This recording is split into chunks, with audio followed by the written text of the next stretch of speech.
Welcome back to the podcast. I'm Desi and I'm here with Krystal. Hi guys. So today we're actually talking about our labor stories. And I feel like this is going to be something that I could be rehashing some stuff here. Uh-huh. It's been a hot minute myself, but the trauma is still in within my body. I think that's like a really important thing to say is that, some people are going to listen to this episode and be like, wow, um, yeah, that was not a good experience for me, or it was a good experience. I feel like people view birth so differently. And I think that anyone who does have trauma around birth, if you're maybe listening to this and you're a first-time mom and you haven't given birth yet, hmm, this might not be the episode for you. I'm So not sure. this is where I wanted to start actually with this one as well as a total disclaimer. Yeah. We're going to start off by saying that in this episode we are discussing our personal labor stories and our journey.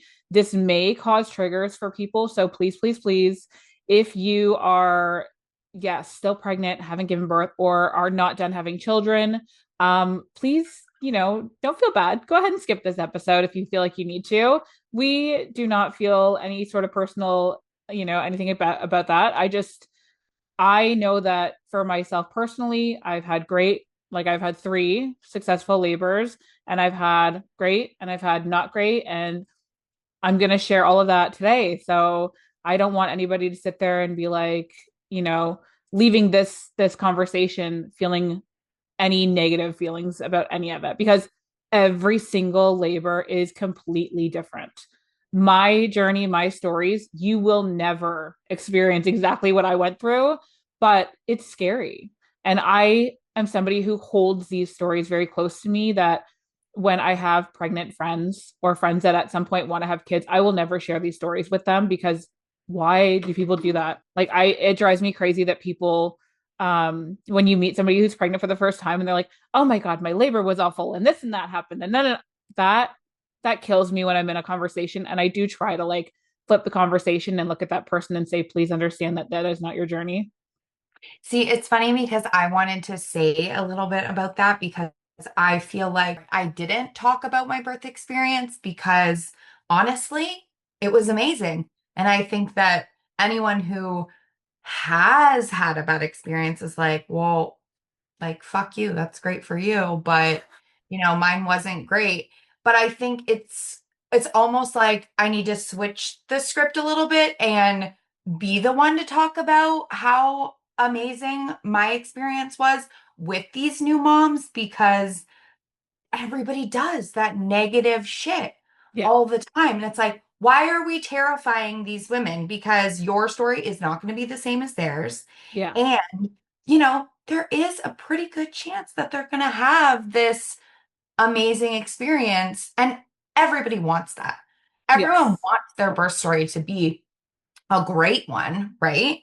And no, not everybody's story turns out that way, but we all wish for that. We want a great experience. We want it to be pain-free. We want it to be all the things, right? Yes. So I Yes. feel like, it is kind of important to share when you do have a good experience, but completely agree with you that if you had a negative experience, not to diminish your experience, but let's not terrify new moms because birth is already the scariest thing about being pregnant. Yes. Already. It's the Mhm. scariest thing. Like, yeah, having the kid and being like, oh shit, like I have this child to care for the rest of time. But that comes after. You have to give birth first. So when Mhm. you're pregnant, the scariest thing about being pregnant is giving birth. Yeah, and it's also a lot for people who have, say, their first experience wasn't the greatest and they really want to have more kids and they really want to do this again, and they're already struggling with a lot of the stuff that they went through the first time. Hearing negative stories from other people don't help. Yeah. Hearing any, I think, birth stories for somebody who's pregnant and about to give birth doesn't help. So like, it's huge advisory here that like, if you're in that stage of life where you haven't yet had kids and you would like to, or you are pregnant right now and you're about to, like, it's huge to understand that yes, these are our personal journeys, but at the same time, like, I feel like that could be a huge trigger for a lot of people. Okay. I love it. Did you have a labor plan going into? Yeah. Yeah, my labor plan was to have a baby. That was my labor plan. No, in all seriousness, I really wanted to go into it with an open heart and just I really wanted to do it unmedicated. Um, I didn't say that out loud a lot because people shut it down. Like, oh, that'll never happen. You'll never do that. I got that a lot. You're crazy. Get the epidural. I was more terrified of the big needle in my back than I was to give birth. Mhm. So I did a lot of research on what an unmedicated birth looked like. I watched a ton of videos. I listened to a lot of birth stories, all positive ones, obviously. People aren't really sharing, or I wasn't listening to negative ones. I wanted to just go into it with as much positivity and just hoping that I got the birth that I wanted. With that being said, I wasn't like, I don't know. I didn't know. I've never been through labor and delivery before. So I was still open to having drugs if that's what it came down to. Mhm. So yeah, I just kind of went into it pretty open. We went to a birthing class. We did a whole weekend, Dave and I together. I made him, probably scared him even more, but that's okay. We went, we did it, we learned like the pressure things. Did you find it informative? Because we never It did was any of that stuff. it was pretty informative for sure. I Mhm. think I still learned more from like, just like Instagram and following the right people and doing all that. But I think it was really good for us together because Dave wasn't watching those videos. You Right. know what I mean? So it gave him a lot more understanding of like what I would be going through because let's face it, men have literally no fucking clue. They have no idea what you're about to go through. And they also need the tools to help you through it. So I think that that was really helpful. Like they said like, "Hey, when she's having a contraction, maybe that's not the time to ask her if she needs a snack or needs something, like let's let that pass and then you can help her in between those contractions. What do you need?" All that kind of stuff. So I think in that sense it was really helpful for us as a couple for sure. I love that they knew to like mention that. Yeah, like when I'm having a contraction, you shut your mouth. Yeah. And I also didn't want to be touched during the contract. Like hold me because I need steady, but yeah, don't like rub my back or anything like that while I'm in the middle of a contraction. I'm like, get the fuck off me. Right. And communication is like so key Mhm. because everybody is so different, right? Like some people want that like counter pressure and all that kind of stuff. So, Yeah. Yeah, each time that we went through it, Corey was a completely different human being next to me in every single one of those. Like, I think also he got more seasoned as the time went on. Like first time around, he was like, I was pretty much induced for each of them. So the first time I went in, I had to go in at like 8 o'clock in the morning. He went to work that day. I was freaking out because I was like, you're gonna miss it. Like, what are you doing? Like, get your ass home. He's like, oh, I'm just gonna go for an oil change and then I'll be there. And I was like, not as calm and relaxed as he unknowingly was. Um, so my mom brought me to the hospital and he eventually showed up on time. and this was It's a long for, process. This is for the first one.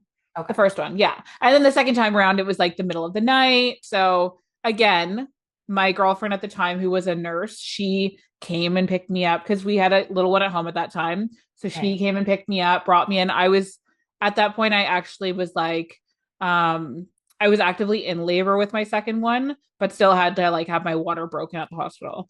So she came pick me up, brought me to the hospital 11, 12 o'clock at night. And they were like, yep, you're ready to go. So he came then with my bag and that. And I left my bag at home because I was like, if I bring my bag, then I'm not really going into labor. Right. So he had to bring my bag to the hospital, and he again made it in time for that one. And then for the third one, um, I'm pretty sure he took me to the hospital that time. I don't actually, maybe I drove myself to the hospital. I don't even know. I See, can't believe you've done this 3 times. It still blows my mind. yeah, yeah. The third one, I truly do not remember how I got there, what I did. Maybe my mom drove me. Like I feel like my mom kind of took me that day. And Corey again went to work. That's so funny. It's Yeah. crazy how it's the third time around. We're just going through the process. I was like, the third one was small. It was my third, so it was gonna go quicker. Like the doctors kept telling me, like when they had tried to like get me through or whatever, they were just like, this one's gonna go fast. Like, just throw her in with the rest, and we'll get to her when we're ready to just like quickly go through it because she was Right. tiny and whatever else, right? Oh my goodness. That But is yeah, so crazy.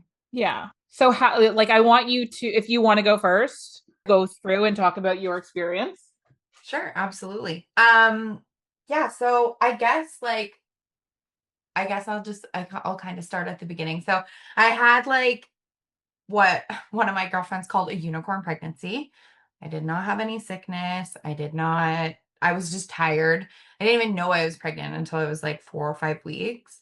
Um, and yeah, when I was, I guess like 7or 8 months pregnant, I guess it would have been 8.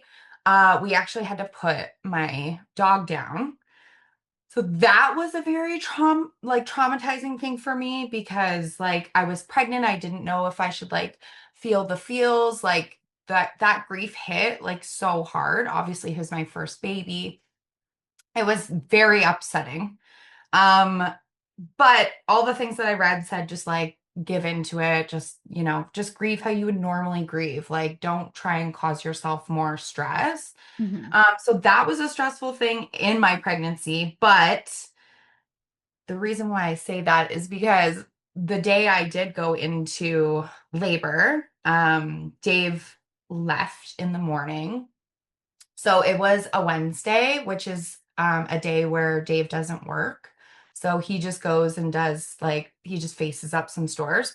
So that was nice to have him home with me. But I was definitely in denial that I was in labor. Like I had like what I thought maybe was a contraction at in the morning. And I sat downstairs on the couch with him. And I remember our exchange, I was like, I think I might have had a contraction. He was like, oh. And I was like, yeah.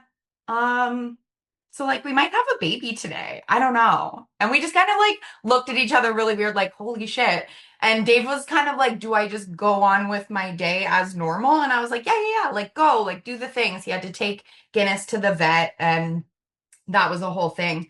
Um, and Did then you make it to 40 weeks? Like were you at no, that so 40 weeks? I was 39 weeks and a couple of days. Okay. So, and then I actually had shot a wedding like 2 weeks before, and I ended up bringing COVID home with me. Fun time. So I was super, super sick. I wasn't like throwing up. I was just like congested, all the things. So that kind of like helped me stay in bed and Mm. really grieve and like get all of that out. Because I was just like down for the count. I literally did nothing. And then a couple of days leading up to that Wednesday, I was like really doing things, like really in nesting mode, like doing the padsicles and getting like my oils ready and like all of this stuff and like prepping food and having all of that ready. Like I did like a whole bunch of like freezer meals and all this shit. Anyways, that day, Dave leaves to go take Guinness to the vet, and I went upstairs. I had some work to do because like I was still editing weddings. I'm still doing all those things. So I remember sitting on my like ball in the office, and I was just having like back pain. And I remember texting Jenna and was like, yeah, I'm like having some back pain. I don't know. I might have had a contraction this morning. She's like, oh, well, like, are you timing it? Like, is it consistent or is it like coming Mhm. and going? And I was like, I guess it's coming and going. And she was like, time it. And I'm like, oh, okay. Like I was in complete denial that I was like actually maybe going to have a baby today. Because there is And the four, it's the 4-1-1 rule, right? So Yeah, if your contractions are every like a minute long for a yeah, full hour with 4 minutes in between, right. that means you're actively in labor. Yeah, I didn't Yeah. know of that rule. I don't think that Yes. ever came across my Instagram. Um, but I messaged her back. So I started timing them and they were literally 10 minutes apart. Like Mhm. 10 minutes to the second. And I was like, okay, like shit, like maybe I am in labor. So I like finished up what I was doing and I went downstairs and I called my mom and I was like, hey, like I might be in labor, like just to give her a heads up because I we got to take the dog there. If I am going to the hospital. And she was like, okay, like, just let me know what's going on. And I'm like, okay. And at this point, it was probably like, I don't know, like two. And so I'm waiting for Dave to get home. And so when he came home, the vet had Ace ready for us. So he was all cremated and ready to go. And so Dave brought him home that day. And I'm like, whew, like that's such a full circle moment for me. Like that was my first baby, like coming home that day. It was almost like A welcoming. welcoming. Like I just like, hey, I'm ready. I'm home. Like we're a family again. You can go and have this sweet Oh baby. gosh. I know. Not gonna cry. Ah, Myself, I was not gonna cry on this episode. okay, okay. But it was a full circle moment. And I am just it's like that's just something that I feel like that was just like a like a sigh of Mhm. relief that he was home and I didn't really think about it much on that day because hello, I was in labor. I was Right. busy. But wow, what a like little piece of like that was just amazing. Anyways, Just like a so beautiful synchronicity of the day. Yes. Yeah. it really, really was. Yeah. So after I called my mom, I was like, I'm gonna go and like get into the bath because like the back pain was something fierce. A little note to say, I did not feel one contraction in the front, not anything Oh. in my belly. I only had back labor. Hmm. That was it. That was the whole thing, just all back labor. So I Was got into that the was that bathtub. horrible though? Like was that like a do you feel like I not being able to compare or whatever, but like Some people have said, like, oh my God, back labor was the worst thing I've ever yeah. experienced. Others are like, oh, I didn't experience that at all. So it's hard to know, like, Mhm. until, bless maybe one day we do it again and I get to Yeah. experience them differently. Yeah. Yeah, I didn't really feel it in the front at all. It was like a really weird thing. But once I got in the bath, that definitely felt better. I labored in the bath probably from like 2 until like 7 o'clock. Oh And then wow. Dave had set up the laptop in the bathroom. I'm watching Friends. Like That's I was amazing. having a time, right? Um, but then things started to get a little closer together. I think my contractions were like 6, 7 minutes apart, and they were pretty consistent. So Dave called to ask, like, hey, like, when should we come in? Because at this point, like, I feel like I was such in delusion because I was like, it's fine. Like, I remember saying to him, like, I have an OB appointment in the morning. Like, it's not a God. big deal. Like we'll just figure it out. But like I don't know where my head was at. I think I was just trying to maybe minimize the pain Yeah. to, you know, I don't know. I don't know why I thought that. Anyways, he was like, well, I'm still just gonna call and like see. So they said when contractions are 5 minutes apart, you should come in. Hmm. So within like the next, Dave was like, I think you should get out of the bath at least so that we can like still time them and figure it out.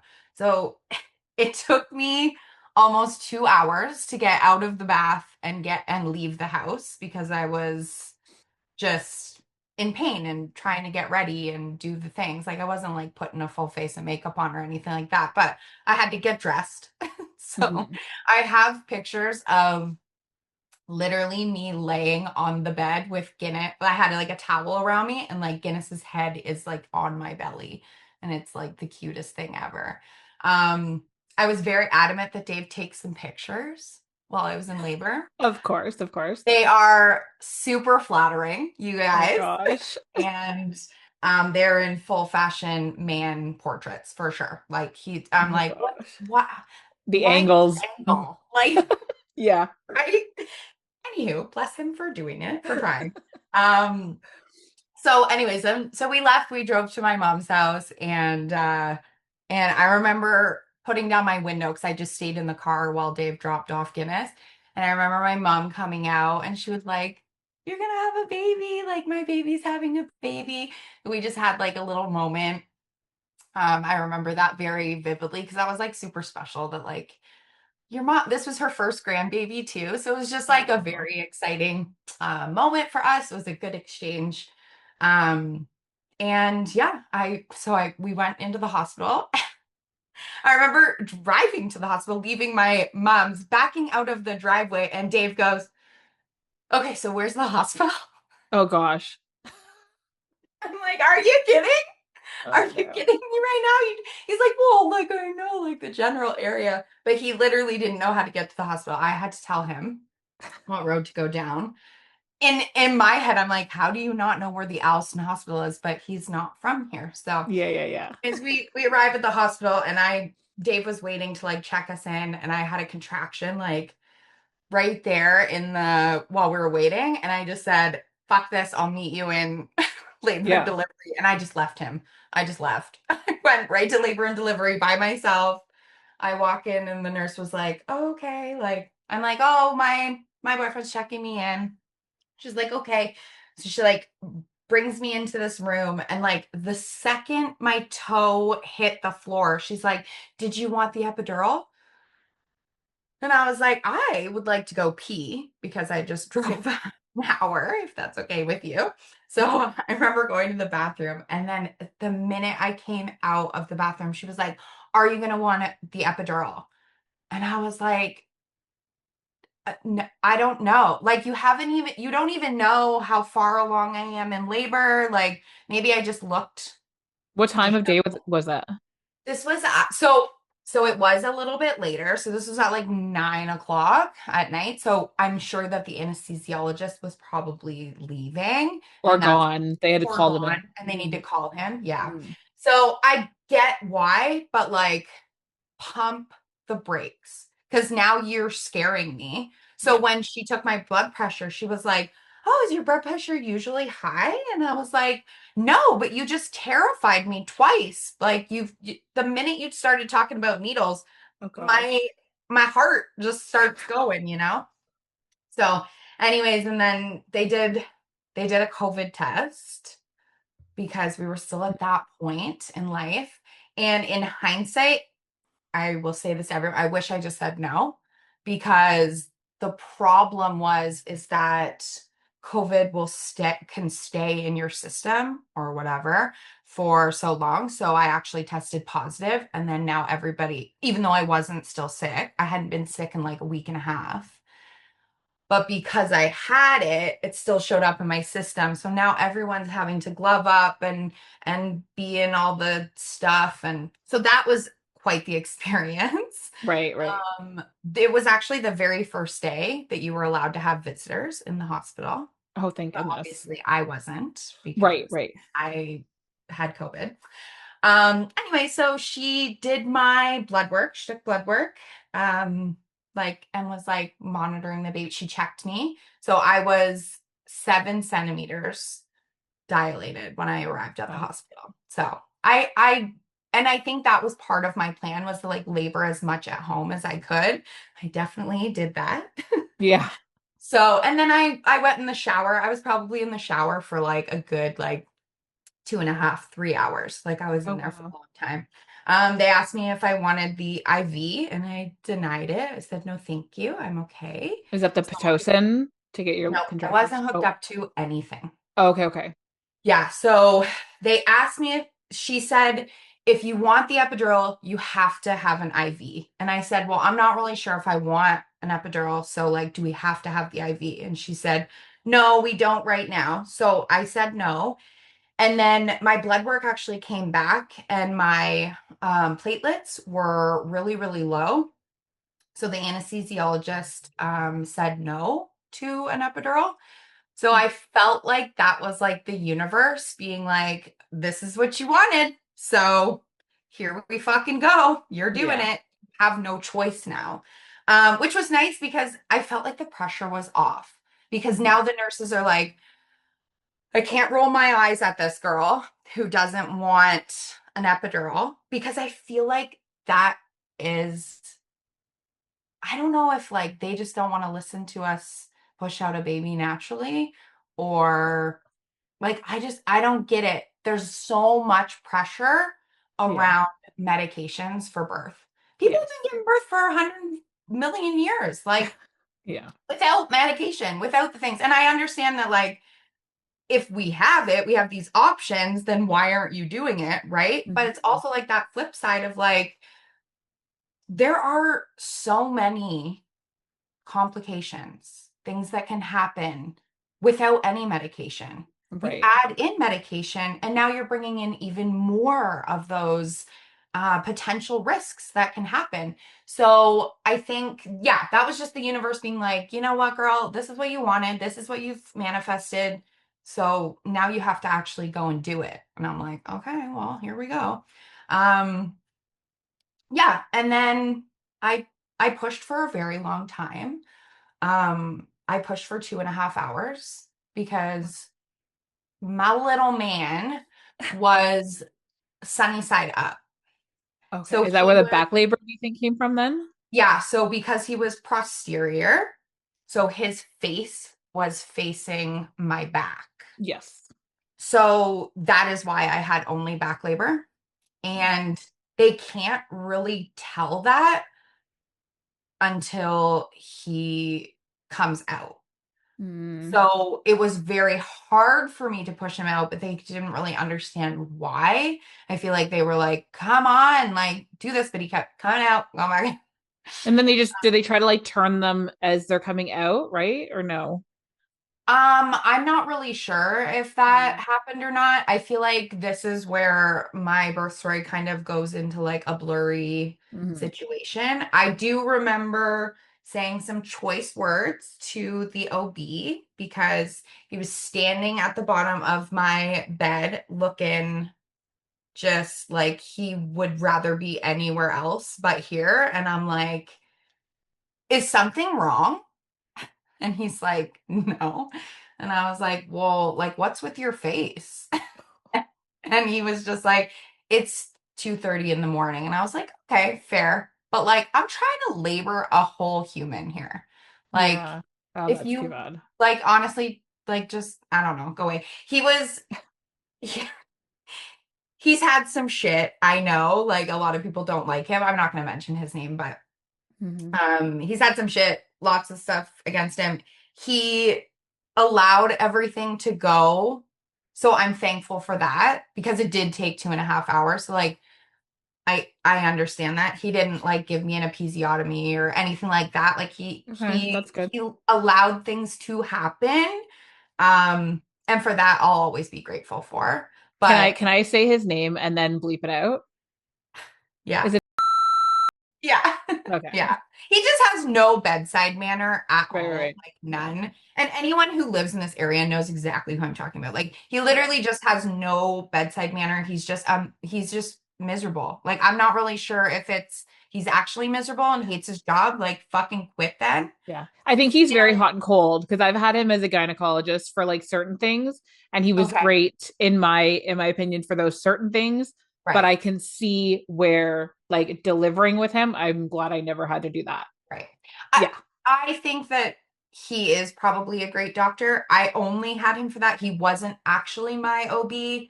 Um, So he was the one that was on call, and that was just how it went. I did get like a shot in my leg, whatever that is, to stop Demerol. bleeding. Oh, oh, Whatever oh. it is to stop the bleeding, I don't know. I'm not sure. Just so that I didn't like hemorrhage or anything like that. Okay.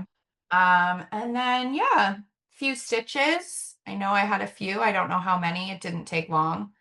So I don't think very many. I think I had like a second degree tear. Mm. Um, obviously with him being the wrong way, like things were just obviously a lot harder. Honestly, my tailbone hurts so bad because you're laying on your back on fucking steel. Like I remember after giving birth and just like a couple hours later, she was like, "Okay, I'm gonna put the mattress on the bed now." And I was like, "Pardon me?" You just Like, had a mattress? yeah. I Like there was definitely had a mattress literally every single time. I don't know. Anyways, so my tailbone was like so sore. I think Okay. I had like a mattress, but it was like super, super thin. Okay. Like it's not like the actual like Mhm. sleeping mattress. I don't know. It was weird. So that was the only thing I would 100% change that. Like you could not pay me to labor on my back again. And I remember asking my OB, um do people labor other ways, and she really kind of just like scoffed me off like, well, when you have an epidural you're going to be on your back, and I was like, well, what if I don't? And she was like, you won't. So there were certain things What? leading up Oh to gosh. birth that I just felt like, man, if I was younger, I don't know how I would have handled this, because I know I asked questions in my OB appointment that nobody else was asking. Hmm. Um, but I really wanted to know as much as I could. I wanted to understand everything that could happen, could go wrong, all of those things.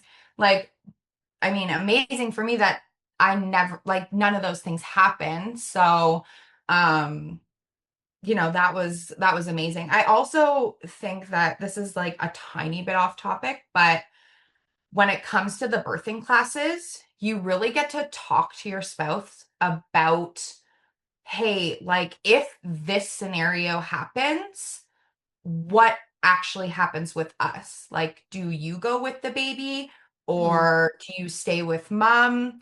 What kind of like, if something really awful were to happen, what do I want?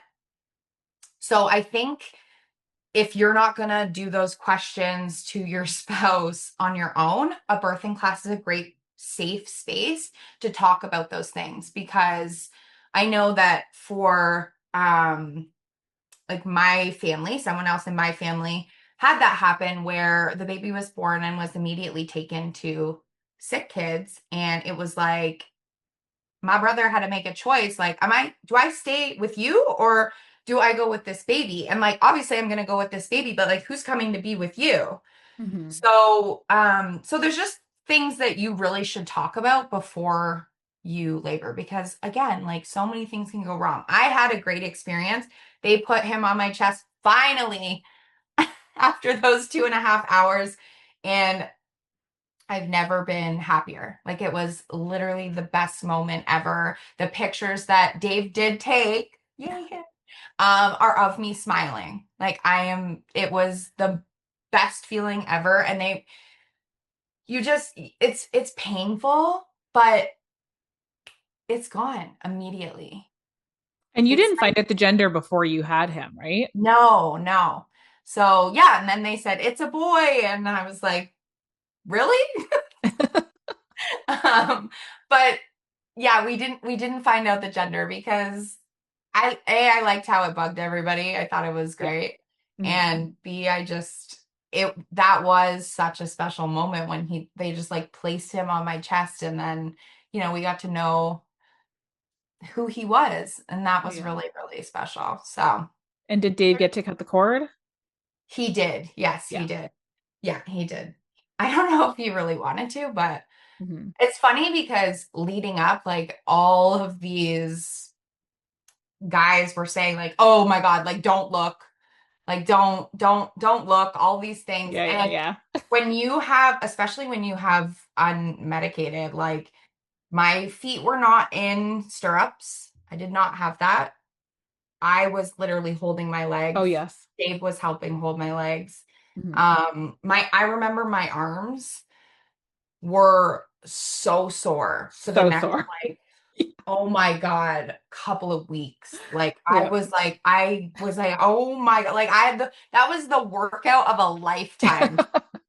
Okay. A Could you workout of imagine if you labor. had classes like that where you introduced and you're like, just squeeze your Just legs? squeeze for 2.5 hours. You can do it. Oh my goodness. Yeah. And like, I know that I've definitely felt bad for anyone else who was in the hospital after me. I know the girl who came in, she delivered hours after me, but she had come in just after I had given birth. And I was like, oh, bless you, because you would not have wanted to be there when I was giving birth. Like, Right. that would have sucked for sure. I don't think there Yeah. was anyone else there. So she came in kind of right around the end there, and then I think she had a lovely, lovely time. That's But yeah, amazing. yeah. That's the one good thing about a small hospital is there's no one else there. That's true. And then you got a private room, I assume also. The Yeah. room that you delivered in was your Yes. Well, yeah. so because I had COVID, right? Right, right, They right. um they kept Oh me yeah. in there. Dave wasn't even allowed to really peek his head out. Um, we the next day, my labor and delivery was great. I feel like it was a positive experience. It was what I wanted. Everything went chef's kiss. Hmm. Obviously, 2.5 hours was a long time, and I wish that was like a little bit less. But I think that the afterwards, like obviously we weren't allowed to have visitors. I remember the nurse coming in the next day and saying, oh, doesn't that suck that you can't have visitors? And I Thanks, was like, super helpful. cool, rude. Are you gonna help me feed this baby or what? Like, I was just like, so I feel like Yeah. the help really wasn't there because they didn't want to gown up. Like, I had literally a nurse like peek her head and be like, you good? And I'm like, I don't know. Am I? I have no idea what I'm doing. First timer over here, you know? So, Yeah, that's hard. That's gotta be we really hard. actually, yeah, we actually left before the 24 hours. And then Dave actually had to bring him in for his like um rutabaga test or whatever things they have to do Mhm. after the first 24 hours because they had sent us home. I wasn't allowed in the hospital because I was on the no fly list. I had COVID, so I wasn't allowed back in. So I What? waited, yeah, I waited in the Jeep for Dave and the little man. Yeah, crazy. And I remember being in so much pain, being like, are you almost done? Like, Mm. what is taking so long? Because I was Mm. sitting and it just, yeah, it sucked. It sucked, but yeah, I wasn't allowed back in.